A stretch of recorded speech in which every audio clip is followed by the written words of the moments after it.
All right, so I was talking about religious experiences, and I got a comment from the D-Man, deconverted man, everyone's favorite atheist. It's just my favorite atheist, Greg. I know, Stephanie. That's my favorite atheist of all time. All right, yeah, I got that. So calm down. I don't know. Stephanie really likes the deconverted man. What do you want me to say? Go figure. So he said, nobody doubts that you were experiencing qualia Craig. Okay, so he's more of an honest actor than most of the atheists, or a good chunk of the atheists, because that's not actually true. There are a lot of atheists who aren't even on page 1 yet. Okay, page 1 there shouldn't be any arguments against. So he's already willing to say that nobody doubts that you were experiencing qualia Z. That your brain is telling you something and registering something information to you. The only thing that we're trying to ascertain is whether it is something outside, external to your brain, an external stimuli in the real material world, or if it's something only internal and hence only imaginary. Of course, that's exactly what is under dispute. Okay, but he's at least on the page 1 where nobody is doubting that I'm experiencing what I report to experience. We're just under the bone of contention is what is prompting the experience. Is there something actual in the real material world that is actually occurring, or is it just, brain chemistry and brain chemistry alone? In other words, a figment of my imagination. Of course that is what is under dispute. And, as I've said, I am almost positive that I can prove external to me. And it shouldn't be that hard. It may take me a year. I don't know if I can prove it in the next 10 videos. It may take me a year of fully hashing this out on YouTube. With the tools available to me now, it may take me a year. Because the only thing available to tools that I have right now are my awesome YouTube videos, my beautiful, wonderful voice, and my great, big, beautiful brain. Those are the only tools available to me now. So, if I had a team of scientists, I could probably have already proved it. I don't have a team of scientists. So, I'm almost positive I can prove it. Why, is the question. Because, before we get there though, okay, not every atheist is on Deconverted Man's page. Like I said, he's generally more honest than a lot of these guys. 30% of the atheists aren't even willing to see that. Why? Because don't know. I honestly don't know. So I've said something a few times that some atheists have even taken issue with. And this is a basic paradigm of reality, which means there's nothing to object to here. This is a proposition, it's a fact. Said, I am completely rationally justified to believe in that which I clearly perceive. That doesn't mean I'm right. Some atheists have argued with that. You can't argue with that. You argue with that, you're arguing the basic paradigm of reality. The question is why? Deconverted man, okay, he already gets this. So he's already 2 steps ahead of the curve and on a different page than the other guys. But the other guys aren't there yet. Because they're even taking issue with just that. The question is why? Because normally speaking, your senses evidence the world to you as it actually occurs.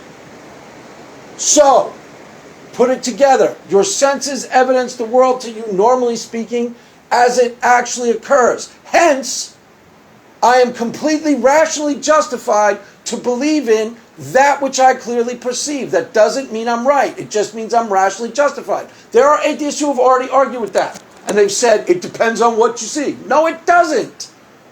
Why? Because my senses, normally speaking, evidence the world to me as it actually occurs. What you are actually doing is special pleading. It depends on what you see, Craig. No, it doesn't, guys. Why? Because you see something that is 100 times over evidence in favor of its actuality. However implausible the thing may seem to you prior to you seeing it. So they're saying religious experiences don't count if you see them. Why? Because and one guy even spelled it out. He said, because they're in a category like hallucinations, like alien abductions, like ghosts. So they're in a category that he's decided to put them in ahead of time, prior to him having any sense experience of them whatsoever, as probably imaginary. You don't get to do that, guys. You don't get to categorize them as probably imaginary. Especially when someone is making a real material claim of the real material world that can be investigated. You don't get to decide ahead of time, nor would any legitimate scientist decide ahead of time. That's probably imaginary. What that person's reporting is probably imaginary. You don't get to do that unless there's really strong evidence of my lack of credibility, and there ain't. There ain't. Matter of fact, there's 100 times evidence in favor of the credibility of the claimants for religious experience. What do I mean?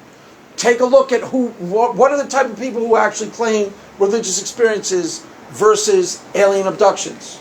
It's a really big difference, guys. And it's a big difference according to reality as it actually occurs, reality of the real world, and the functionality of the society we live in today. So, take for example, what do I mean? Take for example some of the people who have claimed religious experiences. Let's just take a handful. Denzel Washington, Martin Luther King Jr., Johann Sebastian Bach. Do those people strike you as out to lunch? Not creditworthy, not trustworthy, dysfunctional, weird, prone to, weird imaginary spells? No. Those are really highly functional, completely rationally grounded, down to earth, highly functional members of the society that we inhabit. Not only that, if you do a who's who of claiming religious experiences throughout history, it correlates really strongly with some of the most creative and intelligent people throughout history. Now that's not proof that God exists, but that's certainly strong proof or strong evidence in favor of, compare it to alien abductions. Do you even know a well-known person who has claimed an alien abduction? I don't. I've never heard of any credible person, any famous or well-known person. None. Normally speaking, the alien abduction person is some weird person, the guy uses Buford. Yeah, I've had those alien abductions. I certainly did. I wouldn't have believed it myself if it didn't happen to me, I was in the basement, I think it was for 2 straight days, and they were performing anal probings and anal sexualities on me. I know it sounds a little far-fetched. I wouldn't have believed it myself. Hey, just out of curiosity, were you on drugs at the time? Well, it depends on what you mean by drugs. I don't really consider meth a drug. That's kind of like saying coffee's a drug, I suppose. I drank a little coffee and I guess I had a little meth, but I don't really consider those drugs. Okay, so that's not necessarily a credible person. Is his story of alien abductions credible? No. You're trying to categorize religious experience in a category that they don't necessarily belong in. You're trying to fakely put them there. Why? To bias yourself. Put them in a category of probably imaginary because that's how you want to think of them. Desire to think of them. There's no evidence that they're in a category of completely outlandish. Some of the Christians, maybe, but not, go look through history. Go do a Google search of, the most creative and intelligent people in history. Not only that, but the direct inspiration of their religious experiences usually correlates with their creative endeavors. Go look, you don't believe me. Shakespeare, Dostoevsky, Leo Tolstoy. Normally speaking, religious experience occurs in really highly functional members of society that are really well-grounded in functional members of society is key. Functional, which means they're well-grounded in reality and the real world. And trustworthy to some degree. They aren't outlandish Looney Tunes from, who live in trailer parks and shouldn't be trusted because they aren't very credible. If those were the people reporting alien experiences, guess what? I'd be like, if Shakespeare had reported alien abductions and said it was a direct inspiration, T.S. Eliot, for example, that's one of the more famous writers of the 20th century, practicing Christian, claims, a lot of these people claim direct inspiration from their religious experiences. From their religious experience, they draw to the creative endeavor. A direct correspondence between the religious experience and the creative endeavor. That should tell you something right there. That there's more to this than you are willing to cede. A lot more. Because that's really strong evidence, not only in favor of its actuality, maybe that's not favor of the ontology, but its usefulness, its inspiration, and creative endeavors, yeah, it's really strong evidence. Go look. Google it. I don't even know who they are. But I can take a wild guess. Charles Dickens, I bet he's Christian. I don't know that for a fact, but I guess he is. Google like the greatest Christian writers of all time. You'll see most of these people were Christians. Most of these people have claimed religious experiences. If that were a parallel with alien abductions, if Shakespeare had 5 alien abduction reports and Denzel Washington reported alien abductions, and like Martin Luther King Jr. reported alien abductions, guess what? I'd be leaning towards, let me try these alien abductions and see what that's about. Why? Because that seems like a really useful thing to do. So I'm saying, if that were they're that strong of a corollary between high functionality, generally like Johann Sebastian Bach directly credits his religious experiences with the output. That's one of the most creative musical, performers of all time. Generally speaking, most people put him as like number 4 in the greatest classical musicians of all time. Usually it's Mozart, Beethoven, Bach, and I don't know, Wagner maybe. I don't know who the 4th one is. Who's the 4th one? Stephanie, who's the 4th one? I'm not sure, Greg. Well, go look it up. Religious experiences and creative endeavor are strongly correlated. Religious experiences and highly functional people, highly credible members of the society you currently inhabit, are strongly correlated. Who's a more prominent, powerful, social activist of the 20th century than Martin Luther King Jr.? I can't think of anybody. I can't think of anybody who would even qualify. If those were alien abductees, and they were claiming alien abductions, I'd be a lot more curious about alien abductions than you guys are about religious experiences. All I'm saying. A lot more.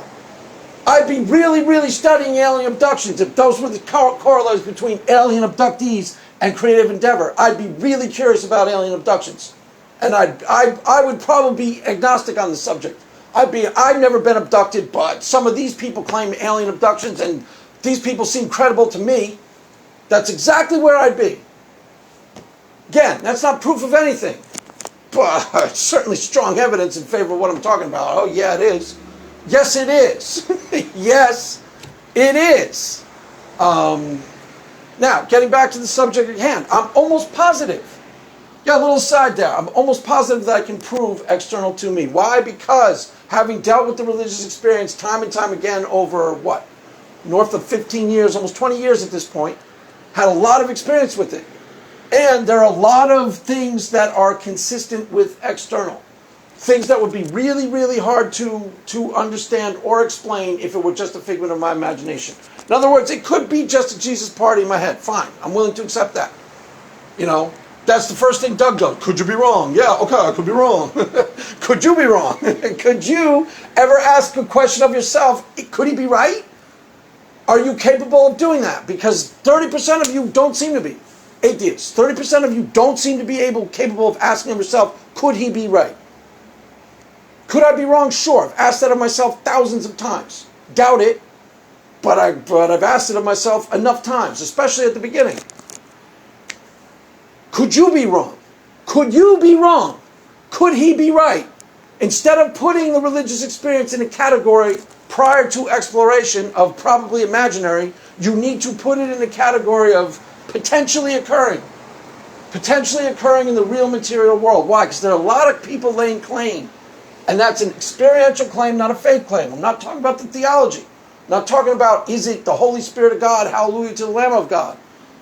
Now, there are also different types of religious experiences, and some of them are easily accessible to science, and science has already basically understood them completely. That's why Buddhists and, atheists mix pretty easily.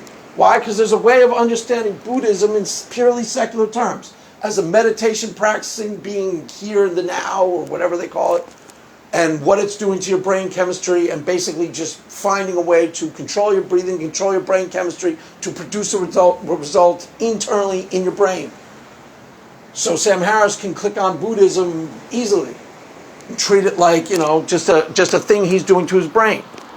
But even with Sam Harris, they're starting to become things that you should be checking out, and I'll have them posted at some point in the future, because they kind of favor me. Oh yeah, they do. Kind of favor my side of the argument. Oh yeah, they do.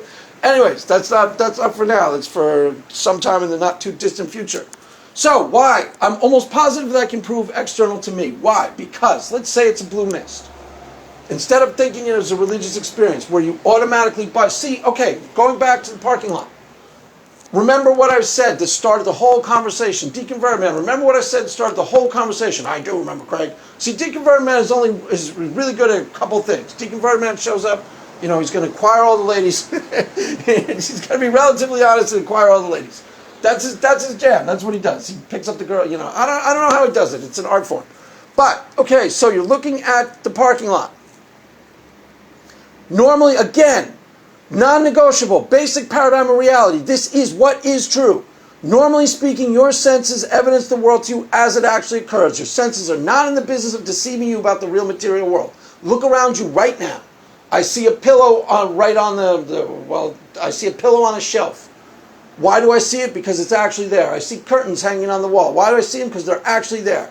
I look around right now, my eyes are evidencing the world to me as it actually occurs. There's no reason to doubt the evidence of my senses right now. I then look at the parking lot in front of me, or the driveway, whatever you call it, parking lot in front of me. I see something there that is implausible, doesn't seem like it should be there. So I check my senses, you know, and then I can check. If I see it for north of an hour, I am completely rationally justified to believe in that which I clearly perceive, however implausible it may seem.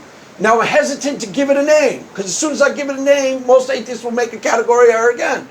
I say it's Bigfoot. Oh, I don't believe in Bigfoot. It's not the point. I don't believe it. It's a ghost. I don't believe in ghosts. Okay, it's not the point. It's an alien. I don't believe in aliens. It's not the point.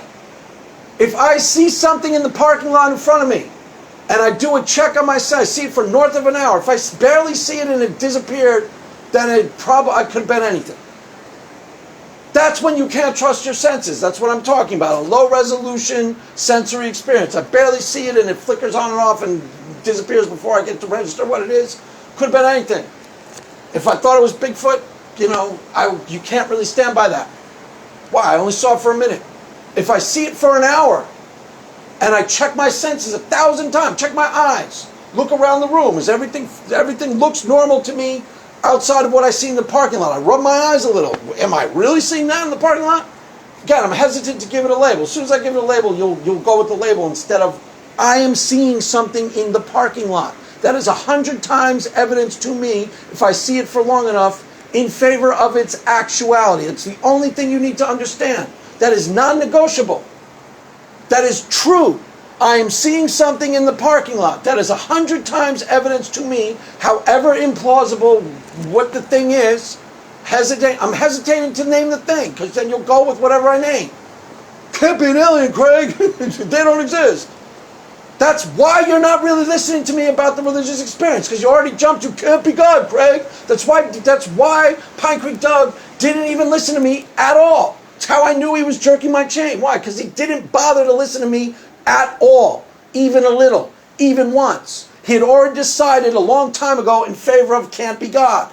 Okay, that's not legitimate investigation, guys. That's your bias getting in the way of honest exploration. Can't be God. How do you know? Because God doesn't exist. Okay. Your bias is getting in the way of legitimate investigation. You decided that. You emotionally decided that somewhere a long time ago for reasons that I can't really figure out. And they're emotional reasons, and they're deeply embedded emotional reasons that are presupposition. That's why he didn't even listen to me. That's why I knew he was jerking my chain. Why? Because he didn't listen to me at all. Didn't matter. I said religious experience. Can't be God. That's all he heard. God can't be. So he's not even asking me real questions. He's asking me, questions to show me the deluded Christian that it's not God. Fine, he thinks he's doing me a favor. Fine, he has integrity. He honestly believes that. But that's not honest investigation, is my only point. That's investigation in favor of his foregone conclusion. That's the only thing that is, guys. So you see the thing in the parking lot. And again, I hesitate. Do you hear me hesitating? I'm hesitating to say what the thing is. Yeah, I hear you hesitating, Craig, because as soon as I label it, you're going to go with how plausible that label is to you and miss the point. If you see it in the parking lot, you do a test on your senses, and you see it for north of an hour, that's 100 times evidence in favor of its actuality, if your eyes are functioning normally. And you can test your eyes 1,000 times in an hour. Look around the room, and with my eyes functioning normally, then it's there. Why do you hear things in the real material world? Normally speaking, you hear things because something is making a sound. You don't hear things for no reason. Do you hallucinate? Then you can go, it's probably a hallucination. I don't. I've never had a hallucination without drugs involved. So for me to assume hallucination, maybe the first time I had a religious experience, I could go, was I hallucinating? Maybe. Maybe that's reasonable then, but I've had thousands of these experiences since. Am I hallucinating all the time? Only about religious experience? How's that work? Is that only about religious? I only have one hallucination. I do it all the time. It's because I want to believe it so bad? That's your cockamamie theories. But your cockamamie theories don't hold water. Because you are trying too hard to rule out the possibility, to rule out of the world, rule out of the realm of possibility, the thing which for whatever reason you really, really, really, really don't want it to be true. I don't know why you really don't want it to be true. You got to ask yourself that. What do you think happens if it's God? What do you think happens to your world if it's God? Nothing needs to change. You can still touch your wiener at 3 o'clock in the morning if that's what your jam is. That seems to be a constant theme. You know, God's going to punish me. I don't want to believe in your God. Craig Wagner's mean. He's going to punish me for touching my wiener at 3 o'clock in the morning. You can still do it. You know, just going to apologize to God after doing it. I'm sorry I did that, God. For the thing, 6,000. I'm not sure what the big ordeal is. I'm not sure what the big emotional ordeal is, but I promise you this. I wasn't expecting it. When I expected to come into the space and start talking to atheists, I knew I'd get along with atheists a little bit. Why? Because I kind of identify with them. Very similar to me in some ways. Tend to be philosophical. The only thing's different is I'm a touchy-feely type person. I'm a sensory type touchy-feely. And they're really against that. But other than that, I'm very, very experiential, very tactile. It's why I was into drugs. It's why I was interested in mysticism. But all those things had a big appeal to me. It's why I get along with the freaking Hare Krishnas. Why I was interested in Eastern esoterica, Eastern mysticism, prior to me becoming a Christian. Even the stuff I read, like, philosophically, was sort of similar page. Like, you know, there's a whole school, this is a little side, but there's a whole school of literature in American literature called the Transcendentalists. Ralph Waldo Emerson and Henry David Thoreau, the two most famous ones. You probably read Thoreau in high school, Walden. Very similar to what these guys talk about. Go read Walden, Detachment from the Material World. It's almost exactly. But I know, I'm almost positive that Ralph Waldo Emerson was actually influenced by Eastern mysticism to some degree. And Walden was probably influenced by Emerson. But it's an influence in American literature. It's an influence in American philosophy. You know, and then it's a really big influence in rock music. That's probably where I got where it got to me most. Psychedelic rock, you know, because the Beatles went and hung out with yogis. I don't know who the guy they actually hung out with, where he is in the canon of what actual, was he Hindu and what actual religion was he talking about? The Maharishi Mahesh Yogi, I think he was. But there's a whole subgenre of rock and roll, psychedelic rock, acid rock, where mysticism plays a huge part in it. That's probably where I first got attracted to it. I can't imagine. I mean, that's where I think it might. So it's not that I'm attracted to it. It's that it's always been there in the background, and I've always, you know, it's always been a part of. It's a big part of American culture in a lot of ways. At least that version of it. You know, when I was growing up, classic rock was everything to me. Or, yeah, and then punk, but everything to me. And it's a huge part of classic rock, psychedelic rock, huge influence on it. You know, mystical journeys and things like that. Huge. Even as far as, anyways, I'll stop talking. Get up as far as Tom Petty, it's still there. So, what was I saying? Evidence in favor. You see something in the parking lot. Running out of time. Yeah, rambling a little, but it's all on point, guys. You know, I make videos where I ramble and rant, but the stuff that I even sidetrack into is actually all relevant to the same topic. And really interesting, if I do say so myself. Really interesting stuff. Really good stuff, yeah. I think so. I wouldn't talk about it if I didn't think so. So, yes. The sum total of what this particular video is about is Deconverted Man is correct. The only thing under dispute is whether what is prompting this religious experience that I am reporting, he believes me about the quality experience. Okay, that puts him a few steps ahead of some of the rest of these guys because they're just trying to cast shade for no particular reason. They don't readily yield. If Matt Dillahunty had readily yielded to some of the things that Dr. Resnick was saying that made complete and utter sense, and there was no reason for him to cast shade on, you know, they had a whole 20-minute debate about the quality of saintliness was an actual quality.